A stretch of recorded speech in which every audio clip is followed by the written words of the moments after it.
The distress signal came on a quiet Tuesday morning. It traveled through the cold emptiness of space for weeks before reaching the Deep Space Monitoring Station on Earth's moon. The signal was weak and full of static, but the words were clear enough to make everyone who heard them feel cold inside. This is Vessel Serenity of the Collective. We are under attack. Please help us. We are dying. Lieutenant Commander Jake was drinking his third cup of coffee when the signal lit up his console. He was a tall man with tired eyes and a scar on his chin from a training accident years ago. He had spent 15 years listening to the silence of space, waiting for something like this. Now that it had come, he almost didn't believe it. He played the message again and again. The voice was strange, musical in a way human voices never were, but the fear in it was something he understood perfectly. That kind of fear sounded the same in any language. Within 2 hours, the message had been sent to every major government on Earth. Within 4 hours, Admiral Cole was standing in front of the United Nations Space Command, explaining what they had found. Admiral Cole was 63 years old, with silver hair she kept pulled back tight, and a face that looked like it had been carved from stone. She had commanded ships since before most of her officers were born. She had seen things that would break weaker people. But when she played that distress signal for the Council, even she felt something twist in her chest. The coordinates place this signal in the 442 system, she said. That's 112 light-years from Earth. With our conventional engines, it would take thousands of years to reach them.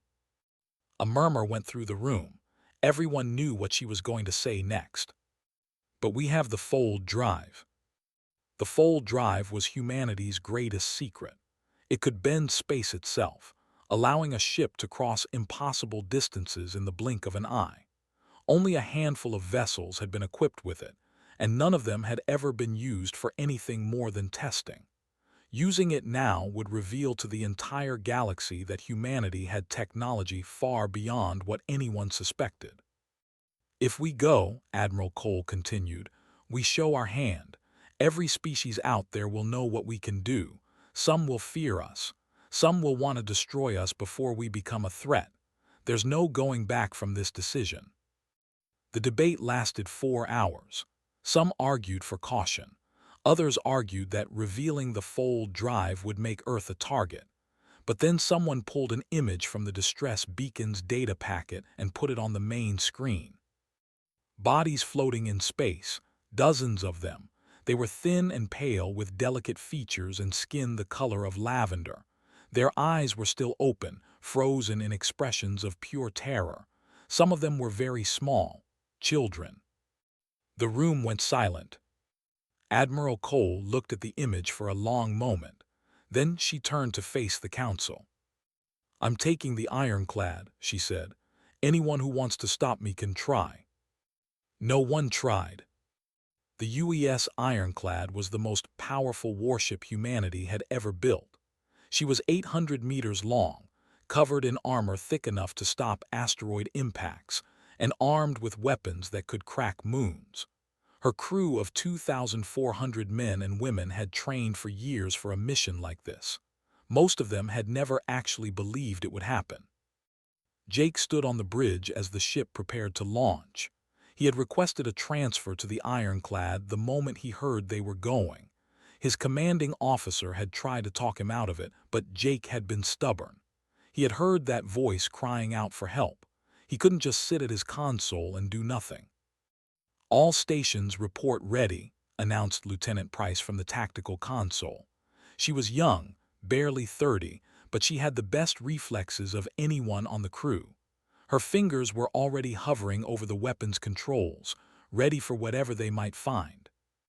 Admiral Cole took her seat in the command chair. Her face showed nothing, but Jake could see the tension in her shoulders. She knew what they were risking. She knew that everything might go wrong, but she had made her decision and she would see it through. Spin up the fold drive, she ordered. The ship began to hum. It was a strange sound, deep and resonant, like the heartbeat of some enormous creature. The lights flickered. The stars visible through the bridge windows began to stretch and blur. Jake gripped his console and held his breath. The universe twisted. For a single moment that felt like eternity, everything was wrong. Up was down, left was right, and Jake could feel himself stretched across impossible distances. Then, with a sound like a thunderclap, everything snapped back into place. They had arrived.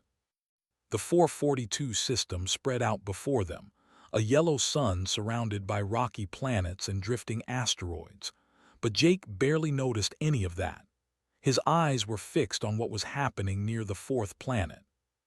The vessel was dying. It drifted through space like a broken toy, its hull torn open in a dozen places. Atmosphere leaked from the wounds in frozen white plumes. Emergency lights flickered weakly along its length. But it was the other ships that made Jake's blood run cold. There were 6 of them, angular and black, with sharp edges that made them look like knives cutting through the void. They surrounded the damaged ship like wolves circling a wounded deer. Beams of blue light reached out from them, grabbing escape pods and pulling them toward gaping cargo bays. "What are they doing?" someone whispered. His voice was hard as iron. "They're taking them alive." Jake watched as another escape pod was pulled into one of the black ships. Inside that pod were people. Living, thinking people who had just watched their friends die, who were now being dragged toward a fate that might be worse than death. He thought about all the history he had learned as a child, the slave ships that had crossed Earth's oceans, the concentration camps, the genocides. Humanity had done terrible things to itself over the centuries. They had learned, slowly and painfully, how evil people could be to each other. And now they were seeing it again, here among the stars. Admiral Cole's voice cut through the silence like a blade. "Open a channel, all frequencies." The communications officer nodded, her hands shaking slightly. "Channel open, Admiral." Cole leaned forward in her chair. When she spoke, her voice was calm and cold, the voice of a woman who had made peace with what was about to happen. "Unidentified vessels, this is Admiral Cole of the United Earthship Ironclad. You will stop what you are doing immediately. You will release everyone you have taken. You have 60 seconds to comply." The response came quickly, translated by the ship's computer into harsh clicking sounds. "Human vessel, you are far from home. This space belongs to the Dominion. They belong to us now. Leave or you will join them." Admiral Cole smiled. It was not a kind smile. "Helm, bring us to attack position. Tactical, lock weapons on all 6 targets." Jake felt his heart pounding in his chest. This was it, the moment everything changed. "Weapons free," Admiral Cole said softly. "Show them what can do." The ironclad surged forward like a beast released from its cage. Her engines burned bright blue against the black of space, pushing her toward the enemy ships with a speed that seemed impossible for something so massive. On the bridge, every officer held their breath, waiting for the order that would change everything. The ships hesitated. They had expected the human vessel to run. Every other species they had encountered had run when faced with Dominion warships. They had ruled these stars for 1,000 years, and in all that time, no one had ever been foolish enough to challenge them. But humans were not like other species. Price sat at her tactical console, her eyes tracking all 6 enemy ships at once. She had grown up in a military family, trained since childhood to fight and survive. Her grandfather had been a fighter pilot. Her mother had commanded a submarine. Violence was in her blood, passed down through generations of warriors who had learned to kill or be killed. "Targets locked," she announced, her voice steady despite the fear coiling in her stomach. "All charged and ready." Admiral Cole nodded once. "Fire." They were humanity's answer to the vast distances of space combat. They used electromagnetic force to launch projectiles at incredible speeds, turning simple metal slugs into weapons of devastating power. When they fired, there was no sound in the vacuum of space, but Jake could feel the ship shudder beneath his feet as the weapons released their deadly cargo. The first ship never saw it coming. The slug hit it dead center, punching through its hull like a fist through wet paper. The ship crumpled, its internal structure collapsing, its crew dying in an instant as the atmosphere rushed out into the void. The other ships scattered, finally understanding that they were in danger. But it was too late for understanding. It was too late for anything. Was already tracking them, her fingers dancing across her console with a speed that seemed inhuman. Missiles launched from the ironclad sides, their warheads filled with plasma charges hot enough to melt through any armor. 2 more ships vanished in blinding explosions, their remains scattering across the system like burning confetti. 3 down, reported. 3 remaining, they're trying to run. Don't let them, Admiral Cole replied. The ironclad gave chase, her engines pushing her faster than any ship they had ever encountered. The remaining enemy vessels twisted and turned, trying to escape, but they were built for intimidation, not speed. They had never needed to run before. Jake watched as another ship exploded under the ironclad's guns. Then another. The last one tried to jump to faster-than-light speed, its engines glowing as it prepared to flee. Fired one final shot. The slug caught the ship just as it was about to escape, tearing through its engine section and sending it spinning out of control. The ship didn't explode. Instead, it drifted, crippled and helpless, its crew trapped inside. All enemy vessels neutralized, announced. There was no triumph in her voice, just cold efficiency. The last one is disabled but intact. We could board it. Admiral Cole considered this for a moment, then she shook her head. Later, right now our priority is how many survivors? Jake checked his sensors. The ship was in terrible shape, but he could see life signs flickering inside it, weak and scattered but present. I'm reading approximately 50 life signs on the main vessel, he reported. And there are escape pods that haven't been captured yet, maybe another 20 people. And the ships, the ones that were taking prisoners. Jake felt sick as he scanned the destroyed vessels. Most of them had been completely obliterated, their crews and cargo vaporized in an instant. But one of the wrecks still showed signs of life. One of them might have survivors in the cargo hold, he said quietly. I can't tell if they're or. Then we find out. Admiral Cole stood from her chair. Commander, you'll lead the rescue team. Take Marines to both the ship and that wreck. Get everyone out who's still breathing. Jake nodded and headed for the door. His heart was pounding, but his hands were steady. He had trained for this. He was ready for this. The Marine team was already assembled in the shuttle bay when he arrived. 20 men and women in heavy combat armor, carrying weapons designed for close-quarters fighting.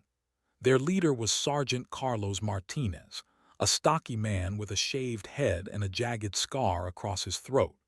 He had been a soldier for 30 years, had fought in 3 wars on Earth, and had volunteered for this mission without hesitation. Commander, he said, nodding at Jake, what's the situation? 2 targets, Jake replied, pulling up a holographic display of both ships. The vessel has survivors who need medical attention. The wreck might have prisoners in the cargo hold. We need to check both. Martinez studied the display for a moment. I'll take half the team to the ship. You take the rest to we'll meet back here in 2 hours. Jake agreed and the team split up. He boarded a shuttle with 10 Marines and flew toward the wounded ship, watching as it grew larger and larger in the. Up close, the damage was even worse than he had thought. The hull was torn open in dozens of places, and he could see debris floating around it. Bodies, too. So many bodies. The shuttle docked with what remained of the airlock. Jake was the first one through, his weapon raised, his senses alert for any danger. But there was no danger here, only death and silence. The interior of the ship was dark, lit only by flickering emergency lights. The air was thin and cold, barely breathable even with the emergency system still functioning. Jake moved forward slowly, following the life signs on his scanner. He found the first survivors in what looked like a medical bay. There were 7 of them, huddled together in a corner, their pale lavender skin covered in cuts and bruises. They flinched when they saw him, their enormous eyes wide with terror. Jake stopped. He lowered his weapon. He raised his hands, showing that he meant no harm. "It's okay," he said softly. "We're here to help." One of a female with silver hair and a deep gash across her forehead, stepped forward. Her voice was weak, barely more than a whisper. "You came," she said. "We never thought anyone would come." "We heard your signal," Jake replied. "We came as fast as we could." The female stared at him for a long moment. Then, slowly, tears began to run down her face. "Thank you," she whispered. "Thank you." Over the next hour, Jake and his team found more survivors scattered throughout the ship. Some were badly wounded. Others were in shock, unable to speak or move. The Marines treated them gently, carefully, using their medical training to stabilize the injured and their humanity to comfort the frightened. Meanwhile, Martinez and his team found something very different on the ship. The cargo hold was filled with cages. Hundreds of cages stacked from floor to ceiling, each one containing living beings. Not just but dozens of different species, all of them thin and weak and terrified. They had been collected over months or years, taken from their homes and families, destined for a life of slavery. When Martinez reported what he had found, the bridge of the ironclad went silent. Admiral Cole closed her eyes for a moment. When she opened them again, her expression had changed. The cold professional mask was gone, replaced by something harder, something darker. "Get them out," she ordered, "all of them, and prepare a message for transmission on all frequencies. The galaxy needs to know what we found here today." She paused, her jaw tightening. "And the galaxy needs to know that humanity does not forgive. We do not forget, and we do not let evil go unpunished." The medical bay of the ironclad was never designed to hold this many patients. It had beds for 50 people, equipment for treating human injuries, supplies calculated for a crew of 2,400. Now it was overflowing with alien survivors, their strange bodies lying on cots and stretchers, their strange voices filling the air with sounds of pain and fear. Dr. Maria Santos moved through the chaos like a woman possessed. She had been a trauma surgeon for 20 years, had worked in war zones and disaster areas, had seen the worst that humanity could do to itself. But nothing had prepared her for this. They were the easiest to treat. Their biology was different from humans, but not too different. They breathed oxygen, their blood was based on iron, and their wounds responded to pressure and stitches. Dr. Santos could work with that. But there were other species too. Beings with silicon-based blood that clotted when exposed to air. Creatures with 4 arms and 3 hearts. Small furry things that communicated only through clicks and whistles. Each one was a puzzle, a challenge, a test of everything she knew about medicine. And all of them bore the marks of their captivity. The scars were the most obvious signs. Long lines of damaged tissue where chains had rubbed against skin, burns from disciplined tools, missing limbs that had been cut off as punishment for trying to escape. But the psychological damage was worse. Many of the survivors couldn't speak. They just stared at nothing, their minds retreated to somewhere safe, somewhere the pain couldn't reach them. Jake visited the medical bay when his shift ended. He had spent 12 hours helping with the rescue operation, pulling survivors from the wreckage of the ship, cataloging the dead, documenting everything they found. He was exhausted, but he couldn't sleep. Not yet. The female he had found in the medical bay, the one with the silver hair, was sitting up in her bed when he arrived. Her wounds had been treated, her gash sealed with synthetic skin, but her eyes still held that haunted look. "May I sit?" Jake asked, gesturing to a chair beside her bed. She nodded slowly. Jake sat down and studied her for a moment. She was tall, taller than him, with limbs that seemed too long and delicate to support any weight. Her skin was the color of pale violets, and her eyes were huge and dark, with no visible whites. She was alien in every way, and yet her expression was something he recognized immediately. She was someone who had lost everything. "My name is Jake," he said softly. "What's yours?" She replied, her voice was stronger now but still fragile. I am, the counselor of Vessel Serenity. It was my duty to guide my people to keep them safe." She closed her eyes. "I failed." "You survived," Jake said. "That's not failure. Survival is not success when everyone you love is dead." Jake didn't have an answer for that. He knew the feeling too well. His own brother had died in a mining accident on Mars 5 years ago. The guilt of being the one who lived never really went away. "Tell me about your people," he said instead. "Tell me about the—" Opened her eyes and looked at him with something like curiosity. "You don't know about us." "We've never met anyone else before," Jake admitted.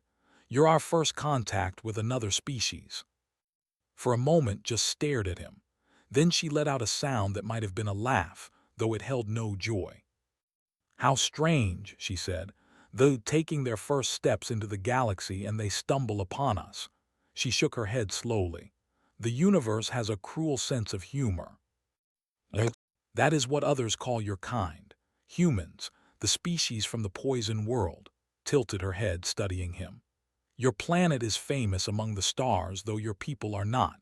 We know of Earth. We know that it is a place of constant danger, of crushing gravity and toxic air and predators that hunt without mercy. We know that no civilized species could ever evolve there." She paused, her enormous eyes searching his face.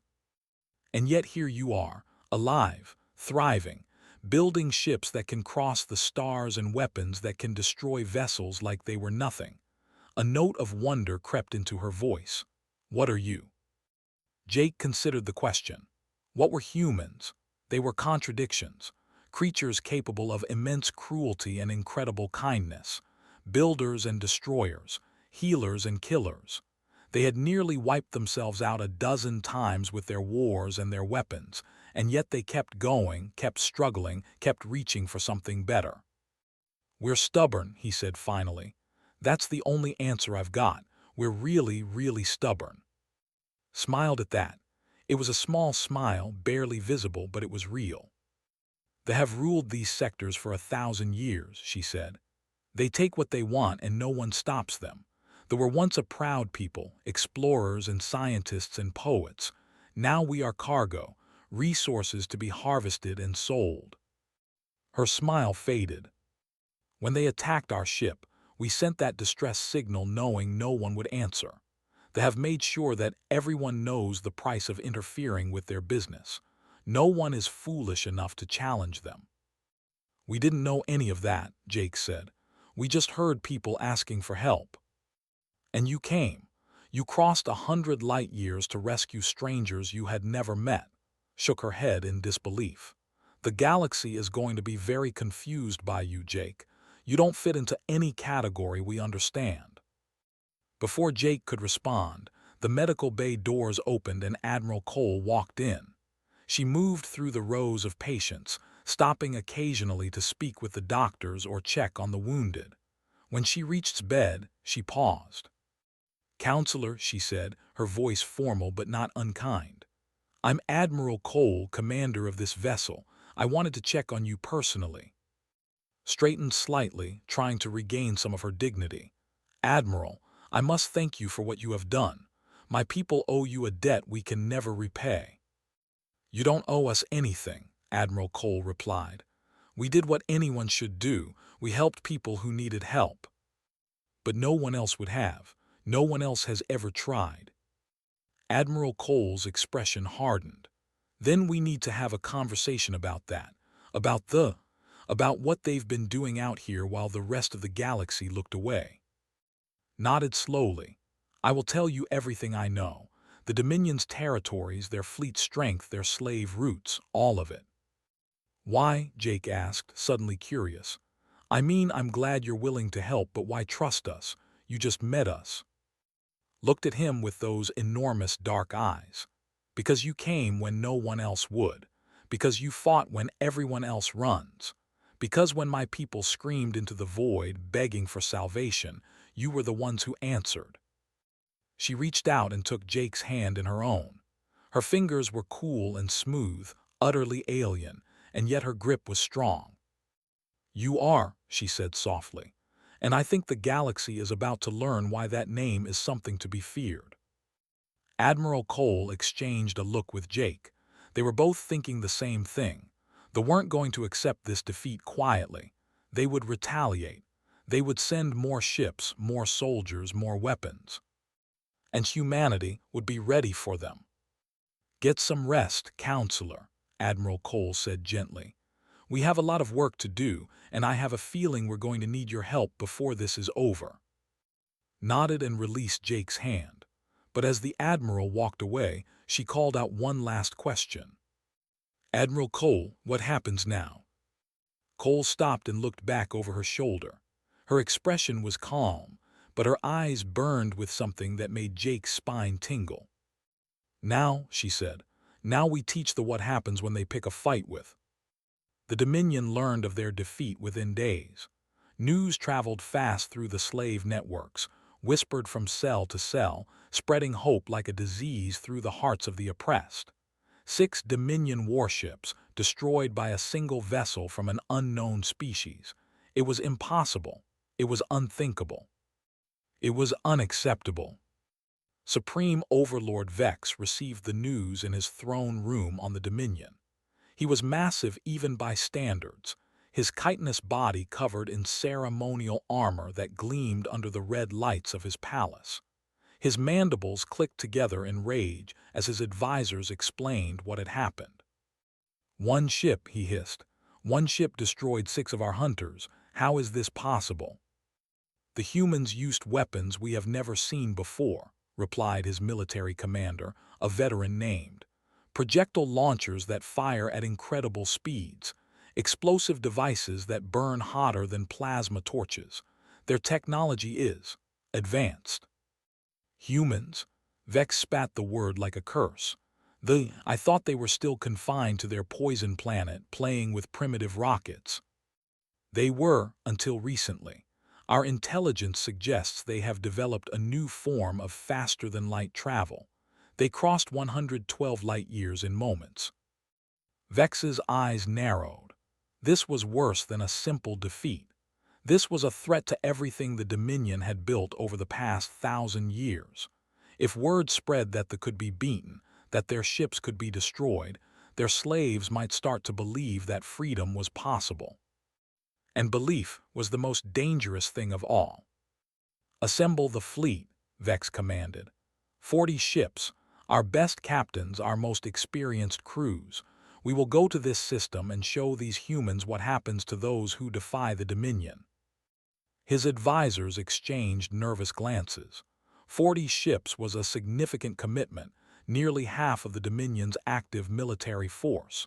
If something went wrong, Supreme Overlord said carefully, perhaps we should send scouts first. Learn more about their capabilities before committing such resources. Vex's mandibles clicked dangerously. Are you afraid? Afraid of a single ship crewed by soft-skinned apes from a death world? I am cautious, my lord. The humans surprised us once. It would be foolish to let them surprise us again. Then we will not be surprised. Vex rose from his throne, his massive form casting shadows across the floor. We will bring enough force to crush them utterly. We will capture their ship and study their technology, and we will make an example of their crew that will be remembered for 1,000 years. He turned to face his advisors, his voice dropping to a cold whisper. No one defies the no one. 1 week later, the Dominion fleet arrived at the edge of the system. On the bridge of the ironclad, Jake watched them emerge from faster-than-light travel. 1 ship, then 5, then 10. They kept coming more and more until the sensor display was filled with hostile contacts. 40 vessels, Price reported, her voice tight. Looks like they brought everything they had. Jake felt his stomach drop.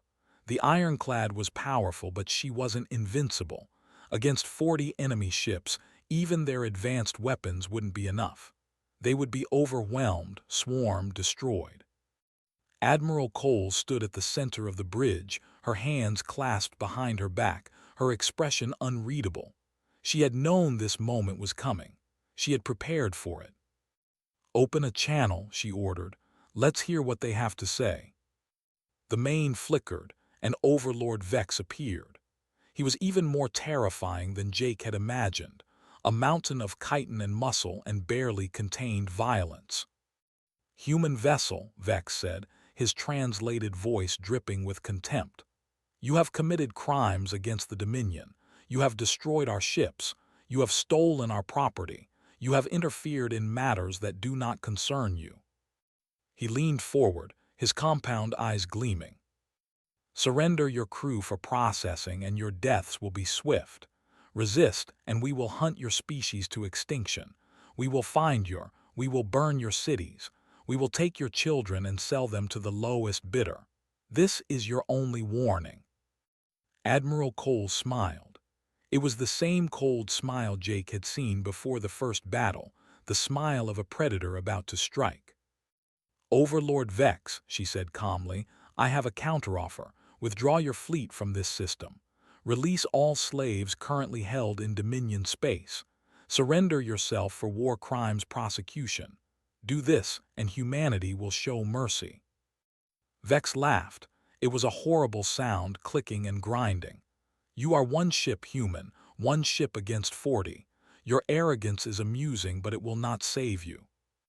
Who said anything about one ship? Behind the ironclad, space began to fold. Jake watched in amazement as vessels emerged from the impossible geometries of faster-than-light travel. One after another they appeared, each one as large and powerful as the ironclad. The UES Defiant, the UES Vengeance, the UES Retribution. More and more, until 15 human warships hung in formation against the stars. The bridge crew erupted in cheers. Jake felt tears prick at his eyes, though he couldn't have explained why. They weren't alone. They had never been alone. Admiral Cole's smile widened. "Overlord Vex, humanity has a message for you. We were born on a world that tried to kill us every single day. We survived ice ages and plagues and asteroids. We fought predators with our bare hands and won. We nearly destroyed ourselves a dozen times and we always came back stronger." Her voice hardened into steel. "We do not negotiate with slavers. We do not show mercy to those who trade in flesh. We do not stop until the job is done. And today, the job is you." For a long moment, Vex said nothing. Then his mandibles clicked together and he cut the transmission. "All ships," he commanded over his own fleet channel, "attack pattern Alpha. Destroy them all." The fleet surged forward, weapons charging, engines burning. 40 ships against 15. The odds were still in their favor, still overwhelmingly so. But they had never faced humans before. The battle began. Fired in synchronized volleys, their projectiles crossing the void in milliseconds. Missiles streaked through space, their warheads hungry for targets. Energy beams lanced out from human vessels, cutting through shields like knives through silk. The first ship exploded before it even got within firing range. Then another, then 3 more. The human fleet moved like a single organism, each ship covering the others, their movements coordinated by years of training and centuries of military tradition. They had learned to fight on their death world, learned to work together against predators that would have killed them individually. That instinct was burned into their DNA, into their culture, into their very souls. And now they turned it against the Overlord Vex watched in horror as his fleet crumbled. His ships were dying faster than he could count, their crews screaming over the comms as human weapons tore them apart. He had expected a fight. He had expected losses. He had not expected annihilation. "Fall back," he screamed. "All ships fall back." But it was too late for retreat. The human vessels were everywhere, blocking escape routes, picking off fleeing ships one by one. The fleet, which had arrived with such confidence, was being systematically destroyed. In 3 hours it was over. 38 ships had been destroyed. 2 had surrendered, their crews choosing captivity over death. Overlord Vex's flagship was one of them, crippled by a precision strike that had disabled its engines without destroying the vessel. Marines boarded the flagship and dragged Vex from his throne. He was still alive, his mandibles broken, his pride shattered. He would stand trial on Earth, the first of many war criminals to face human justice. But as Jake watched the last vessel surrender, he knew that this was only the beginning. The Dominion had ruled these stars for 1,000 years. Their territory stretched across dozens of systems. Their slaves numbered in the billions. Defeating one fleet, even a fleet this large, would not free all those people. There was still so much work to do. Admiral Cole seemed to be thinking the same thing. She stood on the bridge, surrounded by the cheers of her crew, and her expression was not triumphant. It was determined. "Send a message to Earth," she ordered. "Tell them we're going to need more ships, a lot more ships." She looked out at the stars, at the vast emptiness that held so much suffering. The war has just begun. Word of the Dominion's defeat spread through the galaxy like fire through dry grass. It traveled along trade routes and smuggling paths, whispered in slave markets, and shouted in hidden resistance cells. The undefeated for 1,000 years had been broken by newcomers from a death world no one had ever heard of. Some refused to believe it. They were too powerful, too entrenched, too fearsome. No single species could have destroyed 40 of their warships in a single battle. It had to be a lie, a rumor, a false hope designed to crush spirits when the truth finally emerged. But then the refugees started arriving. Ships filled with former slaves, liberated from vessels and stations, began appearing at neutral ports across the sector. They told stories that made even hardened spacers weep. Stories of chains broken by human hands. Stories of cages opened by human soldiers. Stories of a species that had crossed the stars not for conquest or profit, but simply to answer a cry for help. They were the first to send official ambassadors to Earth. Counselor, now recovered from her wounds, led the delegation. She stood before the United Nations and spoke of what humanity had done, of the lives they had saved, of the hope they had given to people who had forgotten what hope felt like.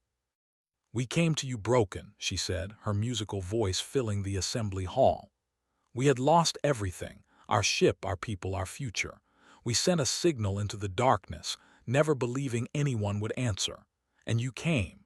You who had never met us, who owed us nothing, who had every reason to stay safe in your own corner of the galaxy."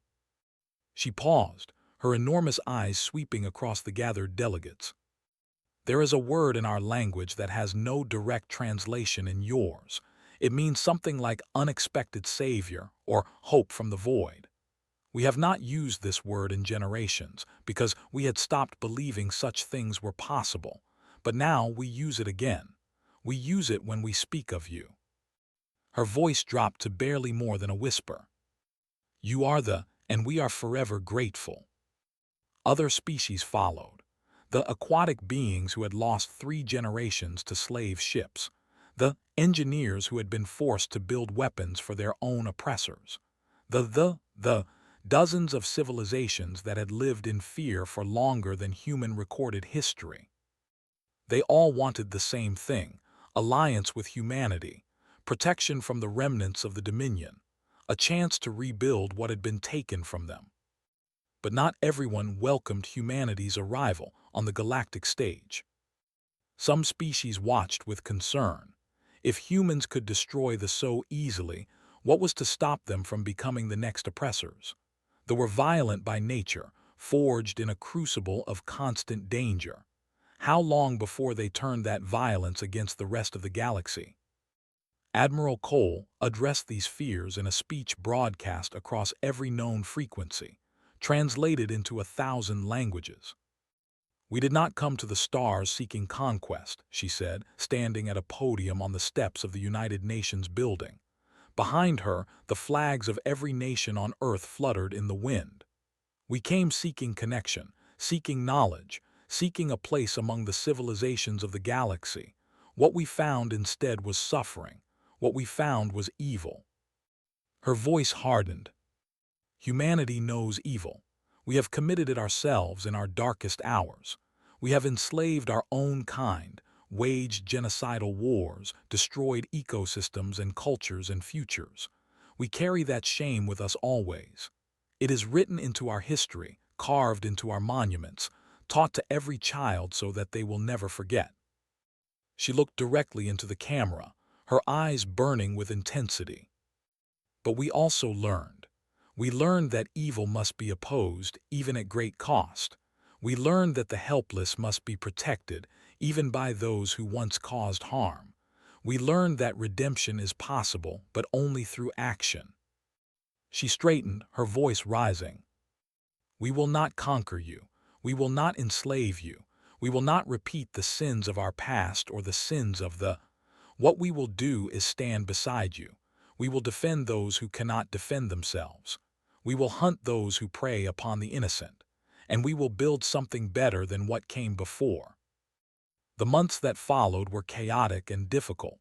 The war against the Dominion continued, though it had shifted from open battles to liberation campaigns. Human fleets swept through space, freeing slaves, destroying infrastructure, capturing war criminals.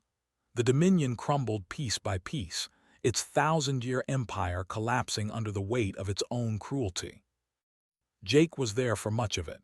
He had been promoted to captain, given command of a vessel of his own, sent to distant systems where people still wore chains and still prayed for rescue. He lost friends in those campaigns. He made difficult choices. He learned things about himself that he wasn't sure he liked. But he kept going, because the alternative was unthinkable. Often traveled with him, serving as a liaison between humanity and the species they liberated. She had become something of a symbol, the first alien to trust the one who had believed in them when no one else would. People listened to her. They trusted her. And through her, they learned to trust humanity.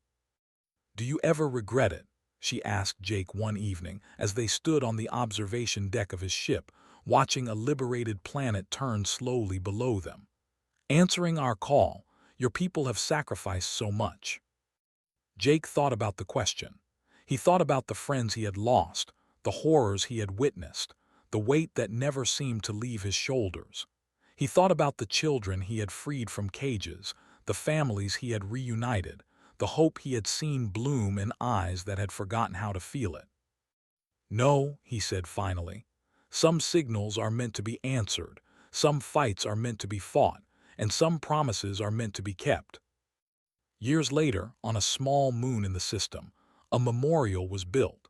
It stood on the exact spot where the vessel Serenity had been attacked, where 253 had died crying out for help that they never expected to receive.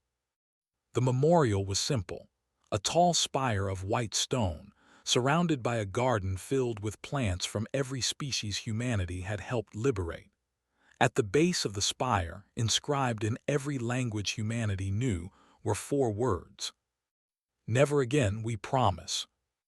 Jake stood before that memorial on its dedication day, his hair graying at the temples, his uniform decorated with honors he had never sought.